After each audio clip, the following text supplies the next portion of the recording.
Idea zápasu a perfektná príprava splnila naše očakávania, že poprvýkrát sme v našej hale videli perfektné prostredie pre športové zápolenie, ktoré bolo umocnené aj kvalitnými výkonmi oboch družstiev. Týmto pádom sme dostali motiváciu pozvať aj divákov na ďalšie stretnutie, ktoré hráme doma na druhý týždeň 20. marca, ktoré bude popoludním basketbalu, lebo to spájame aj s turnajom 3x3 pred majstrovským zápasom so Spiskou Novou Vsou.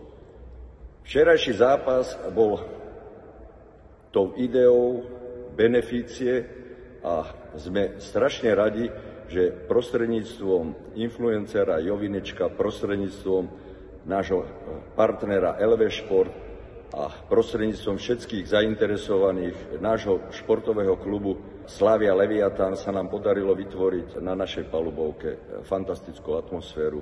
Chceme ju takto vytvárať a chceme ju zopakovať a preto pozývame hlavne tých, ktorí boli nositeľmi toho zázemia, našich študentov SPU, na ďalšie zápasy, hlavne v strednejších dňoch, kedy je to pre nich výhodné.